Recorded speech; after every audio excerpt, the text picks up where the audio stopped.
my friends, we're just sitting here and we're drinking again. Hello, I'm Michael. I'm Justin. We're Beer on the Keyboard, and this is perfect places to have a beer in perfect dark. How you doing today, buddy? Doing good. It's a nice day out. A beautiful day out. I love the sun, and I get the sunshine. I know you're like, I don't want it to be hot out, and it's Right. not. It's not, no. So that's good for you. Yeah, it is beautiful out. Sunshiny, but relatively cool. I like it. Yeah. I had the little hike today, too. Got some nature in, so it's good. I'm ready to do this, ready for this session. Played this game a little bit last night just to kind of get reacquainted with it. It's been a little bit. And, yeah, it's a year since we... Yeah, probably about a year since we played it together. You have played this one like other games in our series. I mean, you played a little Super Mario 64, but Sure. it was kind of more 50-50. Yeah. Sunshine, you barely scraped the surface on. And then Perfect Dark, we played through the entirety of it together. Yes, we So, did. yeah, because it has a co-op mode. Mhm. And one of the things I'm actually going to talk about really fast before we get into some cool places is that Perfect Dark is this ingenious fucking game. It really is. It was so groundbreaking when it came out, and I don't think it gets a lot of the credit that it deserves. It took, Rare took what they did with the GoldenEye, and they just made it better. Oh yeah, all around better. Missions have more complex objectives to follow. There are obviously graphically, it's very impressive looking for an N64 game with these light bloom effects. Right? Like reactive lighting that's happening right now. Like, this is crazy. You didn't see this in an N64 game. The whole thing's fully voice acted as well. There's pre-rendered cutscenes. Actually, the cutscenes are not pre-rendered. They're in the game's engine. There's just so much going on and so much to love here. I mean, I didn't even touch on the fact that, holy shit, the multiplayer of this game is immaculate. It reinvented what it means to have a console multiplayer effectively. Oh, I mean, that's the other thing. Is like the multiplayer, the versus mode is something else. It really is, yeah. Again, like, Challenge mode, I believe they call it. Yeah. Or combat simulator. Combat simulator. There's a challenge mode within combat simulator, but yeah. All sorts of challenges they have. Like, again, they took the whole thing that Bond revolutionized, and they just were like, this is what we want it to be. Yeah. And then this whole thing, Hello, like, Joanna. we switched to online, and so you lost a lot of that stuff. Mm-hmm. But also the fact that you have that co-op option Yeah. is really just like, fuck yeah. And even the counter-op option as well, where you can play through the main story with your second player being one of, like, the nameless guards. Yeah, right. One of the goons, right? Or whatever you want to call mooks. And they're trying to take you down the entire time. Like, it's really cool. There's some really awesome options in this game. Way more content than it even needed to have, to be perfectly honest. Like, Yeah. there is so much going on in this game. But that gives it, like, on top of, like, the story mode itself already, it gives it... Let me know, okay? I'm all ears. Sorry, I just... You got distracted by I that didn't want to dude's interrupt voice. that guy. I feel like he gets interrupted a lot. But whatever he had... Yeah, did you hear his voice? So, no, stop. Hi, Joe. Hi. Much more pleasant voice. But it gives it that replayability just is off the charts because Yeah. there's so many options. I mean, even in the solo single-player campaign, I think it is actually called solo mode or whatever, even within that, there are increasingly difficult objectives that get added as you go up in difficulty. So it's not just that, oh, the levels become harder because the enemies have more health and you have less. No. There's more stuff for you to do, which only adds to the replayability. If you want the most complex objectives and the most fascinating like spy things to do, then you have to play on the hardest difficulty, period. Yes. It is a revolutionary game that came out, and it had its time, but I feel like it just doesn't get discussed as often as you think it would. And I think a big reason is it kind of just like the series died. So Rareware was bought out by Microsoft in 2002, if I remember correctly, and this game was released in 2000, and the only other Perfect Dark game was released in 2005 as a release title for the Xbox 360. It actually got pretty good reviews, but it was not marketed very well. I didn't see a lot of ads for it. I didn't even know about it until way after it came out. Yeah. And I think I think that, and this is going to be a little treading on conspiracy theory territory, I think that Microsoft wanted Perfect Dark to die because they found it in kind of direct competition of Halo. Because they bought Bungie in 2001, a year before they bought Rareware, and Bungie was already working on Halo. I believe it was 2000... No, they bought Bungie in 2000. 2001 was when Halo was released. Yeah. And this, which is just a year after this game, and I think that they felt like maybe there might have been some competition there, and I don't think that they purposefully made sure that Perfect Dark Zero and the rest of the series, for that matter, got just like buried under the rug, because that's a bad business move. Right. But I think that they provided very little budget to the team that was working on it. It was a very small team that worked on Perfect Dark Zero, only like 25 people. And they didn't really advertise it very much, because why have two games that you own in competition with each other? I mean, so I that's my opinion. Like I said, this is treading on conspiracy theory territory, but that's kind of my opinion about the whole thing. But there's also nothing wrong with, like, you're getting the dollar. If people are like, I like this one better, I like this one better, you're still getting the Either dollar. way, you're making money. No, I feel that too. And it's like, I mean, maybe you want to have one of the things. You're like, no, but I want that to just be the thing. Yeah. As we all know, Halo is like the thing, right? Or is it Call of Duty? Halo was the thing for a while, for sure. Oh, yeah, I know it was. Like, as far as online shooters are concerned, I don't know. It's tough to say what is the thing these days, because obviously Fortnite is very popular, especially with a younger crowd. Is it Pub Night or Fort G? Fort G or Pub Night, yeah, it's one of those two. Very popular with the younger crowd, but you know, we still have plenty of people playing Call of Duty and Battlefield for that matter as well. Plus, you know, there's other things that have been coming out that are trying to compete with those in some respect as well. In any case, though, I'm just kind of putting around in the office here, and we'll have more to say about the Carrington Institute, Joanna Dark's office here, but we'll save that till the end. In the meantime, let's go to our first location to go drink a beer.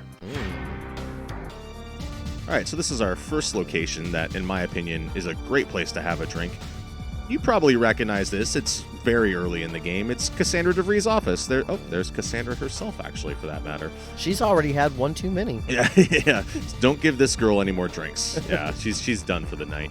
She had a couple of Cosmos and then a couple She more. does look like she would have a Cosmo, doesn't she? I mean, look at this office. Yeah, no shit. So the era, like, yeah. Yeah. I mean, I guess it's set in the future, but yeah, I mean, there's a hover car just went by. But the time that the game came out, set in the future, it's like the hot drink of the time is still the hot drink in this futuristic world. Yeah, I mean, a game that came out in 2000. Of course, people are going to be drinking Cosmos. They're just like space Cosmos or something. It reminds me of Team 4 Stars a little bit of Spaceys. Spaceys. Yeah, it's like it's their take on Sonic. Oh, got you. So, yeah, Cassandra DeVries' office, I think it's a cool location for a variety of different reasons. One is, first of all, that fucking view. This is not just a static background. They actually have stuff going on back here. Hover cars? Yeah, you got this big moon, you got the hover cars, you got this cityscape. Flashing lights. Yeah, like there's a lot going on here, and I mean, her office is one of the best views in Lucerne Tower, by the way, is the name of Datadyne's headquarters, Lucerne Tower. And it's like not the butter? like the dairy company. Like the dairy. Yeah, like the dairy say. company. I've just found this out last night. I never knew this before. I was going through some of the data files of like locations because in your HQ there's all these computers you can access, and they all have these different like info dumps on them. And this is named Lucerne Tower, so that's the name of the headquarters. And it's not explicitly mentioned where this is, but in the Perfect Dark comics, which the first 2 episodes, I believe, of the comics were released in the official player's guide. So I remember reading those when I was younger. They actually mention it being Seattle, Washington is where Datadyne is headquartered. So, which makes sense. It was a pretty big tech capital at the time. It still is, to be honest with you, a major metropolitan area. So it's reasonable that, this big computer conglomerate would set up here. Well, computer and everything else conglomerate. They make guns and stuff, too. The computers, guns, dairy. Dairy, yeah. They probably have some control of the dairy industry. Maybe they started as Lucerne. That's why their founder was the Lucerne Dairy Fortune. What I love about Cassandra's office is how imposing it is, though. Like, look how not comfortable this is. There isn't even a chair for anyone else to sit at. If you're her personal assistant's over here, unconscious, by the way, not dead. One too many Cosmos. Another victim of the Cosmo. She doesn't even have a place to sit down. Like, you stand in front of Cassandra DeVries. She doesn't even have a place to sit down, honestly.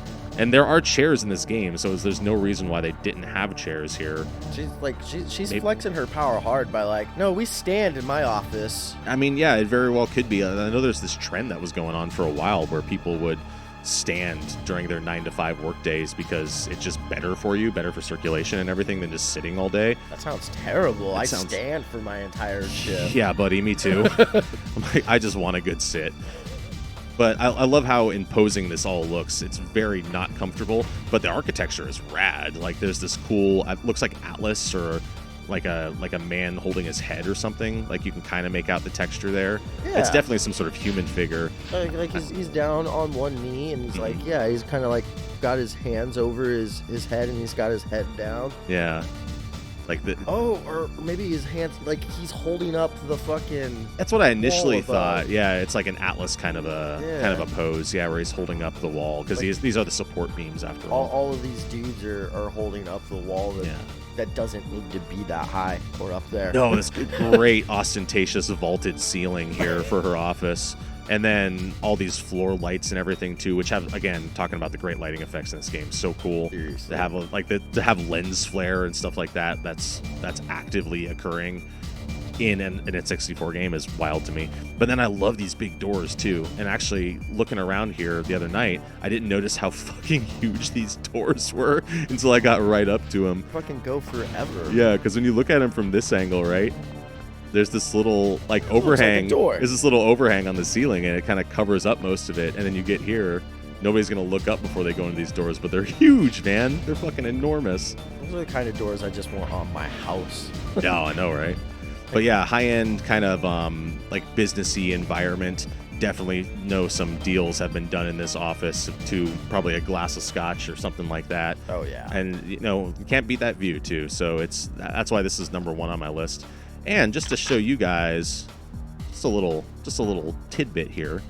This is probably most people who play this game probably know about this, but there's this little section of wall you can blow out here. And there's this little alcove. Yeah.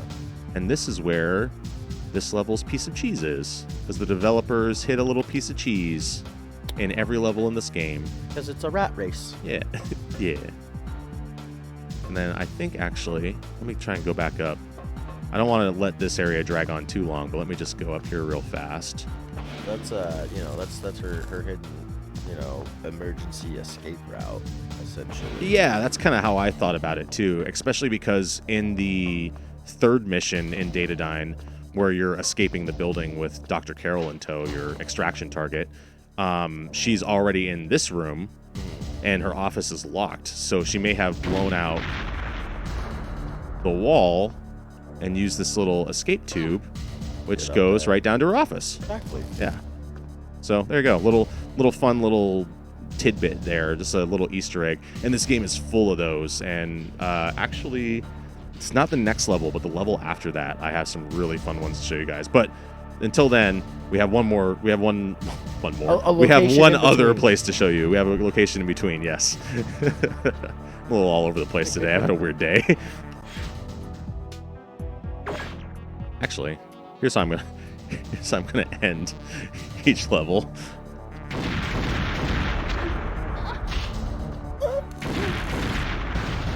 There we go. All right, here we have the next place that I think would be a great spot to have a drink. Look around here. Clearly, we're in some sort of cave structure, like a bunker. Yeah, beneath the compound. Yeah, but you go down or the mansion, whatever you want to call it. Villa. The villa. Yeah. Ew, gross. No. The beautifully appointed Tuscan villa. Then you go through these doors here, and we're in Daniel Carrington's wine cellar. Which, I mean, it seems like it'd be a nice place to, have a drink as you move through here. But also, it feels like the sort of place, like, as a 13, 14-year-old kid, you and your buddies would sneak down here and feel like you're just doing stuff you shouldn't be doing, and then you'd be having some drinks down here, hanging out. Oh, for real, yeah. Like, I don't know. That's I like the idea of just having this underground cave that you've carved directly into the rock here in order to create this perfectly temperature controlled. I mean, how cellars are, it came about anyhow. Yeah, cellars were originally caves and stuff. And in fact, the term lagering means to store in a cave. Yeah. So that's how they used to clarify beer. But anyway, yeah. So this would be a perfect little spot, obviously, to make a wine cellar because it's temperature controlled, nice and cool. And I'm sure, of course, there's some more tech that goes into this. I don't see any vents or anything on the walls. It just kind of looks like it's carved directly into the rock. Oh yeah, no, it looks like the only thing added were these, These support beams. support areas, and some of which looks like they might even throw doors up, or could throw some doors up. But yeah, Maybe, yeah. They almost look like doorways, yeah. The only ventilation though is literally at where those support beams are at. Oh yeah, that's where the ventilation is right there. Yeah. Yeah. And that's probably what is temperature controlling, or humidity at least controlling the cave here. It's already pretty well temperature controlled naturally. But I love Daniel Carrington's wine cellar. Not only is it the end of this pretty long level, but and pretty confusing level too. The layout of this villa is all over the place. But I love all of these little bottles too, and the little details on them. Like if you look closely, you can see this little label. Let me get out my sniper rifle, for that matter, actually. Does it say Dune? It does. I thought it said Dune at first too. I'm pretty sure it says June. Yeah. Yeah, like it's the date on the. I mean, June is not a date, but it's like the date That's on a month, buddy. It is, but it's like they're trying to say it's the date of the wine or whatever. Sure. It's like it's vintage wine because it's from June of such and such year. But you look closely at this label. What's that remind you of?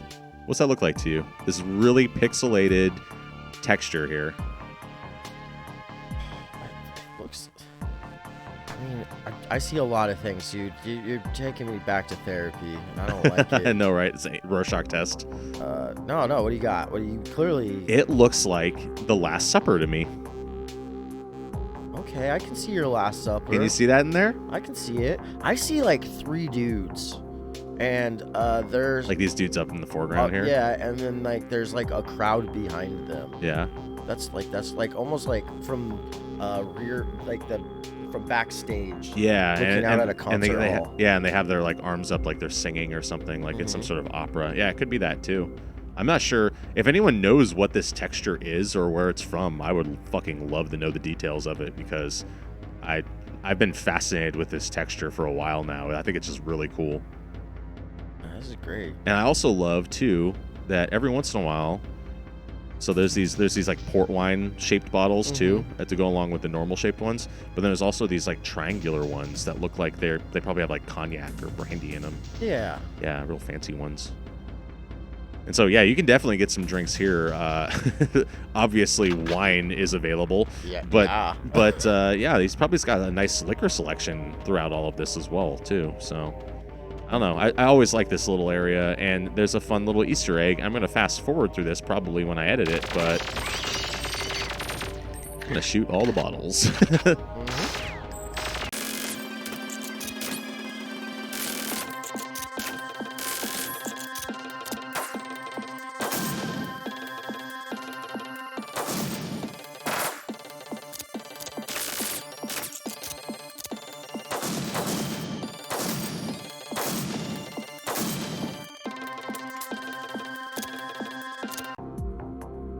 All right, and here's the second Easter egg I'm going to show you guys because this game's just full of little surprises.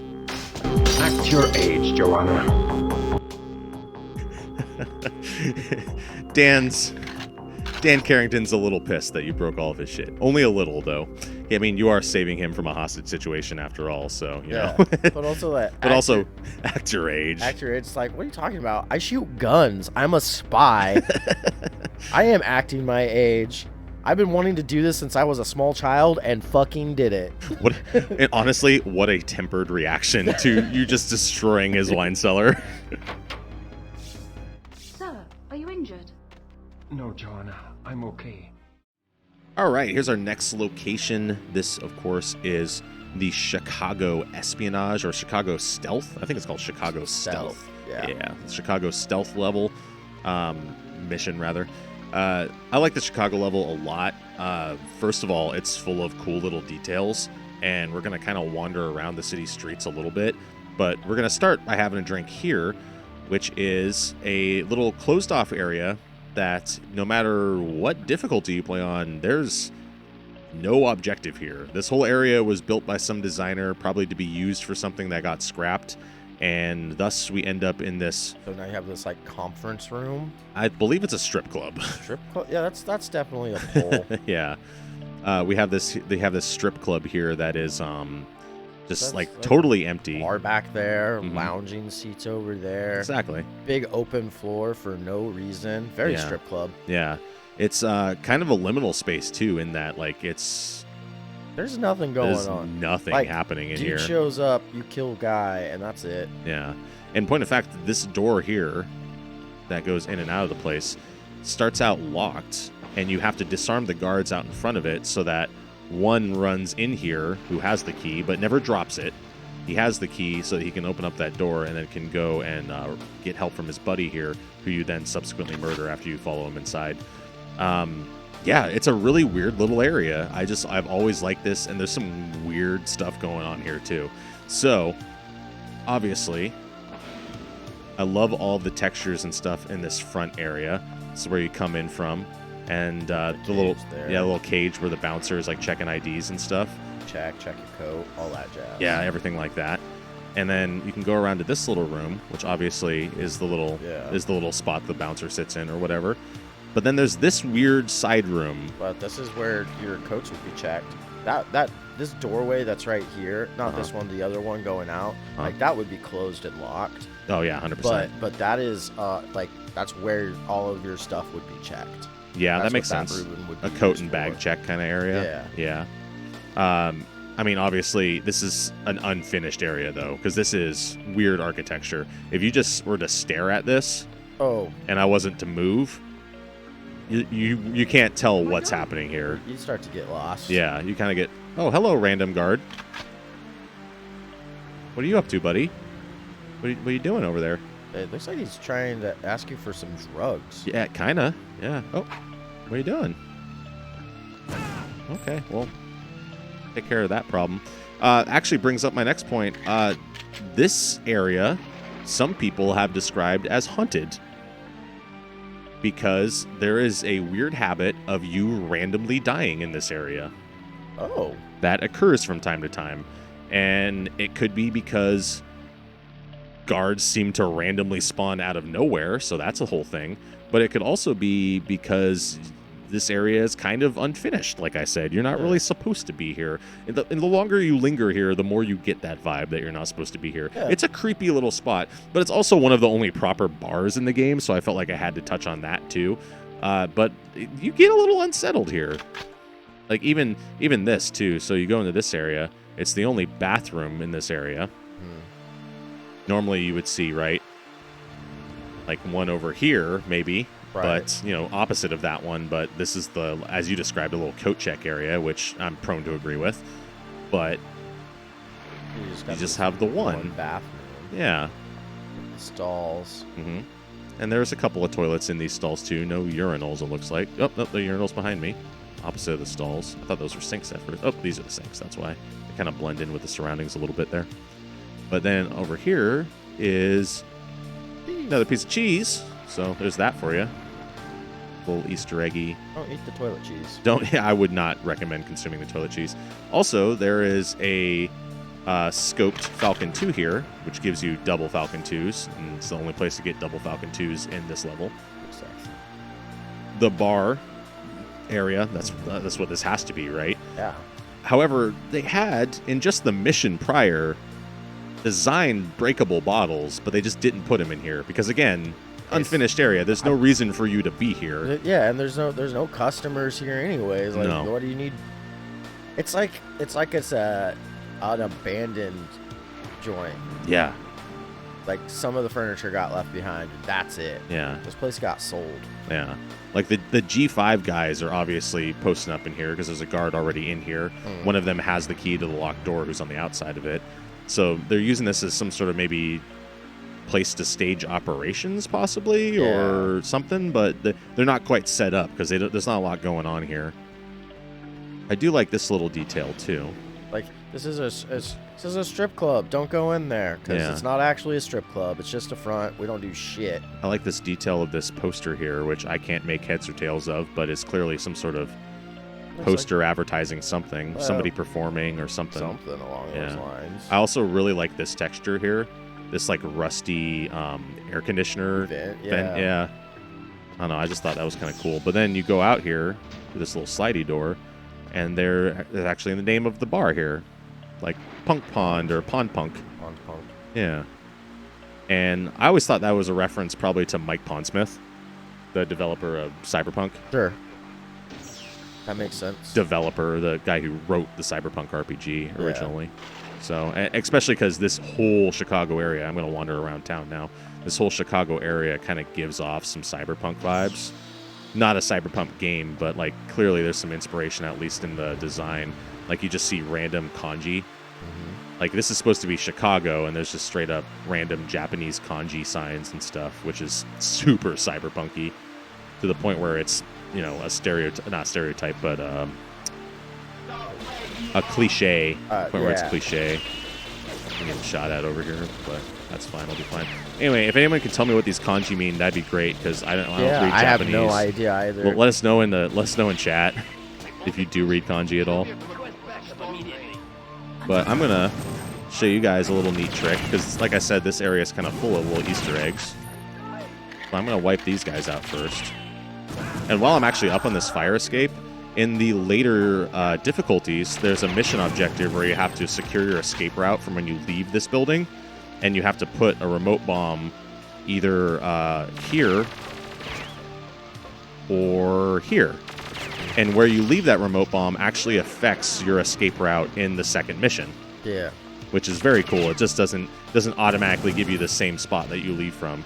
Right. It's one of these two areas, and I think the higher up one makes for an easier escape route. It's an interactive play, like the decision making matters. Yeah. I have a trench coat. My hands are up. Yeah. Let me just get this guy out of here too. Hey, you fuck off. Okay, yeah, he's leaving. So I don't know how many people discovered this ever, but this dumpster right here can be nudged along, right? And if you wedge it up against these barrels, you can shoot these barrels, which trigger this very cool chain reaction. A lot of property damage there.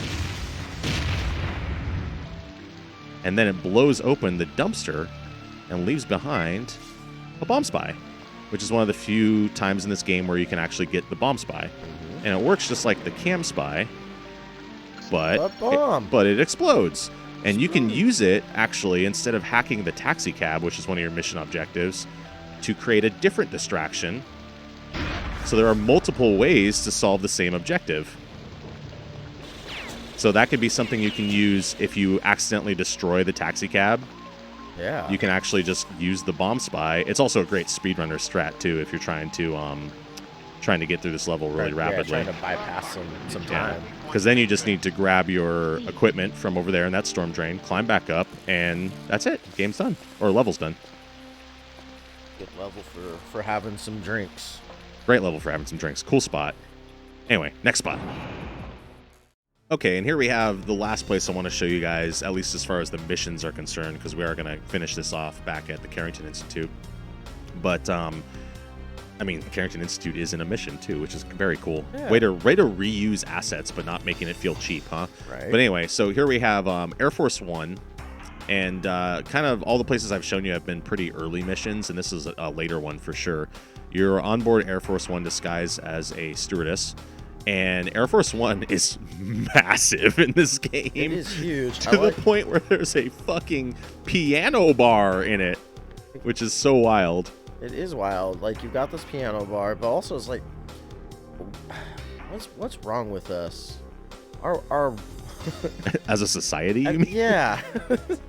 Like, oh yes, I need a special plane for special guy, and on a special person, excuse me. And on top of that, there should be a piano bar in that plane. Right. Sorry, what did you say? The fuck you just say? Yeah, I need a piano bar on the plane. Yeah. Now, you can kind of justify the size of Air Force One in this game because there is anti-grav technology. Oh, There's sure. there's like hover bikes and hover cars and stuff like that. So this plane probably can be way bigger and way heavier than a plane normally should be and still be operational. Absolutely. But it's still just ridiculous. And there's a little shield pickup back here behind the bar. Nice. But it's still ridiculous to like see a baby Grand on a plane. It is truly, it's insane. Yeah. I imagine the anti-grav technology is a good reason why there isn't any turbulence either. Oh yeah. Like this stuff doesn't need to get bolted down because they can kind of just even everything out using the AG technology. Yeah, the future is awesome, guys. Yeah, it really is. Join us there. But I thought this was excuse me. I thought this was a really unique spot, not just because it's a full-blown bar, piano bar, no doubt, in Air Force One, but also I like how they're bothered putting all these comfy-looking chairs over here around these tables, right? Mm-hmm. And then over here they just didn't. They're like, nope. I don't know if that's a developer oversight or what. Like when the level designer was setting everything down, like he just failed to put chairs over here.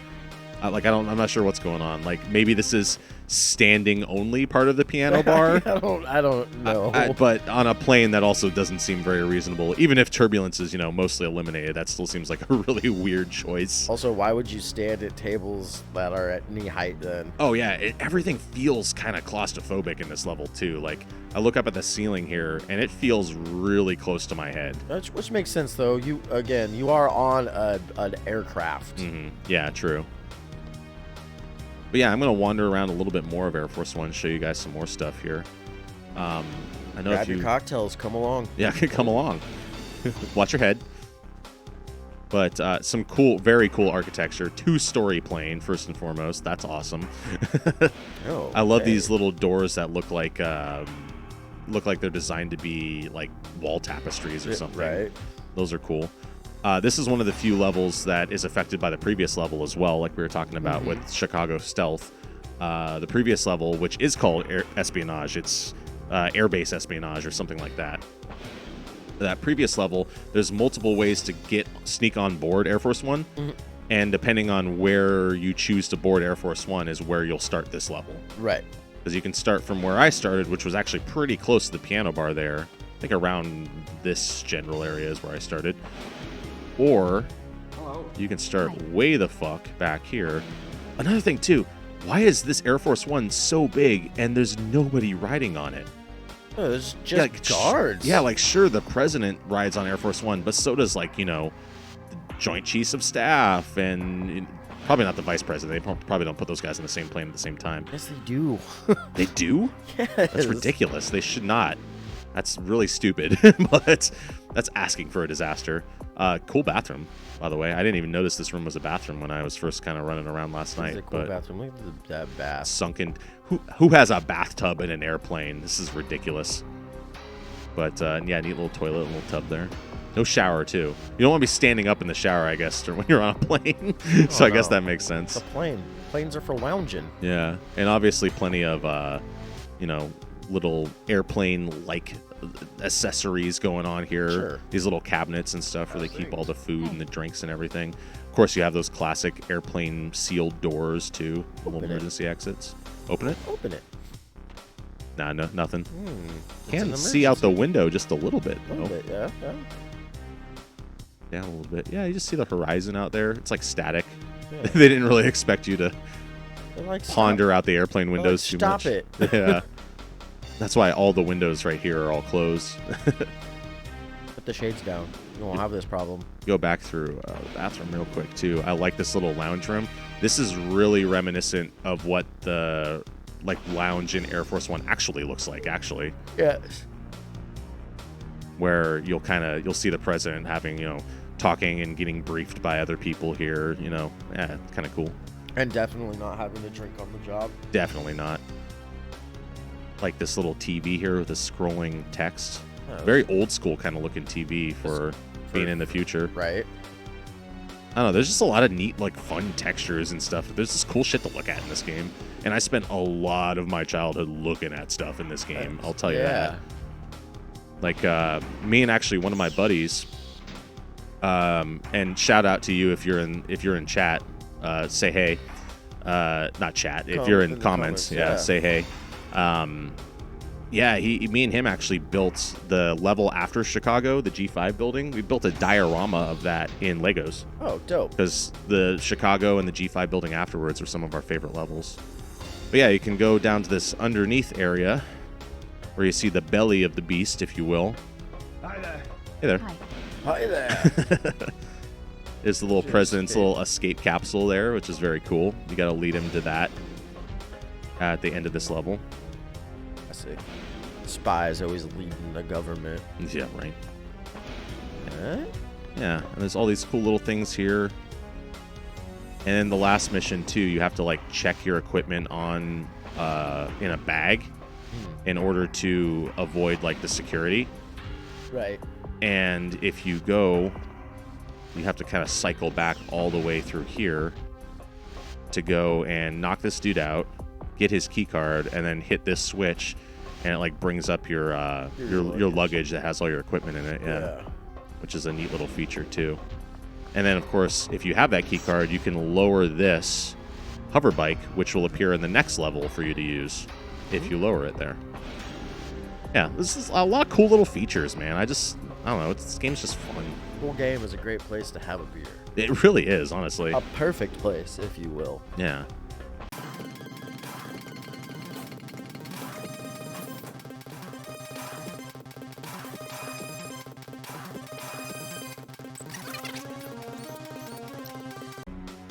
And you get all the way up here, this little office, and you run into our boy Mr. President, who you're supposed to save, but for the purposes of this video, I'll just plant a mine on his face. Like that without evidence.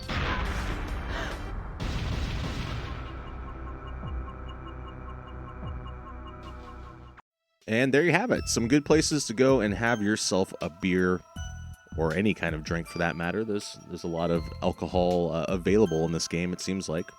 Anything from nice expensive scotches to wines that have been cellared in a cave in Perfect Dark. There aren't any wines available. That's true. We broke them all. But yeah, we're ending here back in the Carrington Institute, right in the entrance, in the lobby area here. Very cool door. I always like these doors. I was always fascinated by these doors because they're treated as a locked door. Neat door design. Yeah. And then you have the little Carrington Institute logo here and these huge vaulted ceilings. I love the shadow effect of the windows. Yeah. And the lighting in this game. Yeah, the lighting in this game is fantastic once again. Also, like, I love the logo as a 3D sculpture as well. Mm-hmm. Like, that's you just really flexing the kind sure. of money you have. The money and power. For real, yeah. A power statement. One issue I had with the Carrington Institute logo is I always thought it was a little too similar to the Datadyne logo. Oh. But aside from that, I think it's pretty rad, yeah. Having a little corporate sculpture there. Some nice big abstract art. Yeah. Neat. I like the Carrington Institute. It's a fun little place to go and hang out between missions. I think it would have been really cool if they like cut off access to it during like while you're still working on beating the mission where you have to like save people in the Carrington Institute. That would have been a neat little touch. Yeah. But other than that, it's a great place, cool architecture all around. I'm sure I didn't find a break room proper in the Carrington Institute where you can go and sit down and have yourself a little drink. But I feel like it's because they're like, we have chairs everywhere. Just sit the fuck down. Just sit down wherever. You're fine. Yeah, there's plenty of couches. But I did find some weird little spots though. Like I love this little corner over here. It's this little corner that just stops. Just more weird architecture in this game. Like if I look at that long enough, you won't know what direction that's going. Yeah. Also, like this is where the nap pod goes, but they just right. took it out. They just took out the nap pod for It's being cleaned. It got abused too much. Yeah, and if you go upstairs, actually, there's a little area that's. Somebody turned the nap. Nope, I'm not. Yeah. There's a little area that's exactly like this, effectively, just upstairs. Just upstairs, yeah. But yeah, this is just our little corner. So It's our little corner. yeah, if you guys are watching us and you enjoyed this video and you have this game, come on by this little corner and Have a drink with us. and just have a drink with us and just think about us in this little corner. It's a little thinking corner. And yeah, I mean, of course, leave comments. We love to see all the feedback that we've been getting on this series. What are some places you think we missed in this game? And what are some games rather that you would like us to play in the future? Yeah, you'd like to see us explore and have a view. Exactly. And of course, you know, as usual, all the usual YouTube stuff. Don't forget to like, comment, subscribe, yada yada. You guys Tell know your the drill friends. at this point. Do the things. You know the drill. We'll tell you every time. Yep. That's a part of the drill. Yep. Well, all right. Guys. I'll leave us in this little corner. Until next time. Cheers. Cheers. Beer on the keyboard with you and me. Cheers to this fucking wicked cool stream.